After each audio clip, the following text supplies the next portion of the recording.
کا واریت جنم کیسے لیتی ہے، کس طرح یہ ماحول میں صلاحیت کرتی ہے، اس بارے میں ارشاد فرمائیں۔ آپ تاریخ اسلام کا مطالعہ کریں گے تو آپ اس نتیجے پر پہنچیں گے کہ اسلام میں الحمدللہ مسلمانوں نے ہر میدان میں جوہر دکھائے ہیں۔ جس میدان میں بھی مسلمان گئے ہیں انہوں نے اپنے جھنڈے گاڑے ہیں۔ تاریخ یہ بتاتی ہے کہ اگر وہ علم کے میدان میں گئے ہیں، سائنس ہو، ٹیکنالوجی ہو، منطق ہو، فلسفہ ہو، دینیات ہوں، ہر معاملے میں مسلمانوں نے اپنے جھنڈے الحمدللہ۔ میدان جنگ ہو تو وہ بھی، اس میں بھی الحمدللہ آپ کو ایک سے بڑھ کر ایک مجاہد۔ کیا بات ہے۔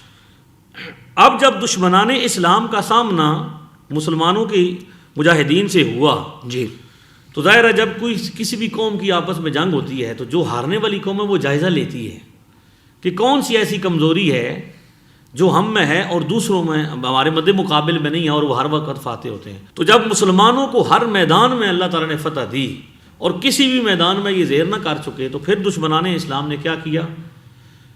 پلاننگ کی۔ وہ علامہ اقبال نے کہا تھا، یہ فاقہ کش جو موت سے ڈرتا نہیں ذرا، روئے محمد اس کے بدن سے نکال دو۔ اللہ۔ نتیجہ اور خلاصہ یہ ہے کہ دشمنان اسلام نے دیکھا کہ جب تک اس مسلمان کے دل میں مدینہ شریف طیبہ والے آقا کی محبت موجزن ہے، یہ کبھی بھی جھک نہیں سکتے۔ ایسا ہی یہ جب بھی انہوں نے کوشش کی، اس لیے پھر انہوں نے مختلف زمانوں میں مختلف ہیلی بہانوں سے انہوں نے پھر باقاعدہ پری پلاننگ کہا کہ یہ جنگ میں تو میدان میں تو نہیں مار کھا سکتے اور کسی میدان میں، لہذا ان کے اندر ہی ایسے لوگ پیدا کیے جائیں جو دین کے نام پر، تحقیق کے نام پر، ریسرچ کے نام پر، علم کے نام پر ان کے درمیان بے ادبی کو عام کریں۔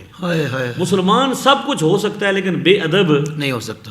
اس لیے میں اکثر آپ صاحب یہ بات کرتا ہوں کہ جتنے بھی فرقے ہیں نا، یہ کیا ہیں؟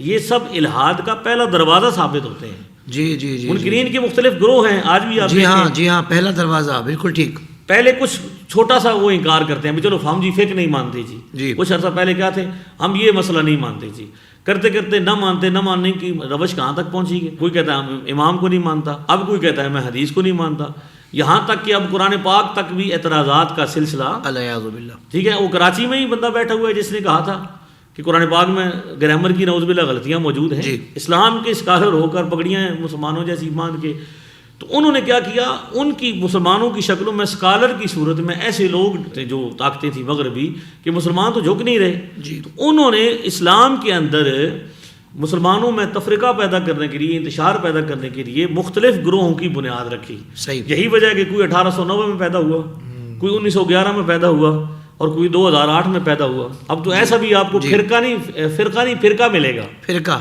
اوہ کیا بات ہے۔ فرقے کا کوئی منہ سر تو ہوتا ہے نا۔ واہ واہ واہ۔ ٹھیک ہے، یہ تو پھر اب فرقے بھی آ رہے ہیں جن کو کیا 16 سال ہوئے ہیں جی۔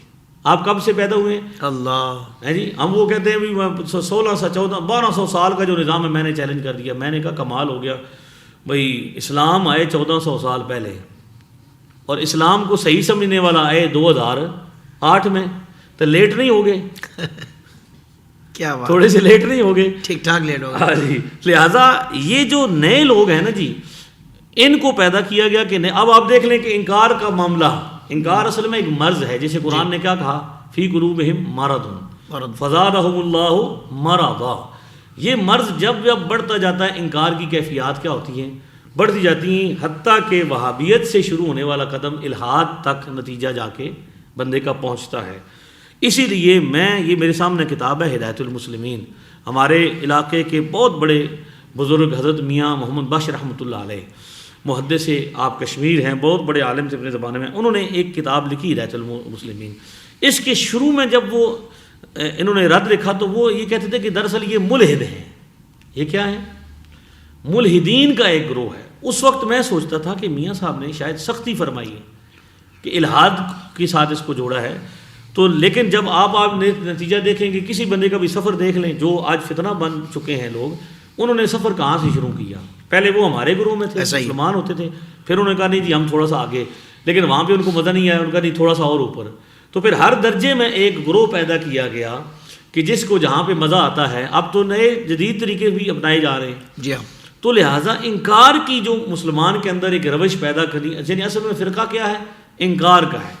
انکار کا ایک نتیجہ نکلتا ہے کہ بندہ نہ مانتے، نہ کرتے، چھوڑتے بہت کچھ چھوڑتا جاتا ہے، حتیٰ کہ ایک وقت آتا ہے کہ دین سے بھی چلا جاتا ہے. تو اسلام میں جو فرقہ واریت ہے یہ دشمنان اسلام کی پیدا کی ہوئی ہے، لیکن الحمدللہ تعالیٰ یہ کثرت کبھی بھی مسلمانوں کی توڑ سکتے نہیں. بھئی ان لوگوں کو کسی کو سعودیہ نے سپورٹ کیا، کسی کو ایران نے سپورٹ کیا. ہمارا تو سنیوں کا کوئی ملک ایسا نہیں ہے جس نے کبھی کسی کو سپورٹ کیا ہو. ہمارا تو مدینہ شریف سے ہی جو آتا ہے جو کچھ الحمدللہ. ٹھیک ہے. تو یہ کثرت آج بھی توڑی نہیں جا سکی کہ یہ میرے پیغمبر صلی اللہ علیہ وسلم کا معجزہ ہے واہ واہ. کہ آپ خاتم النبیین ہیں. آپ گارنٹی دے گئے کہ امت کبھی بھی مشرک.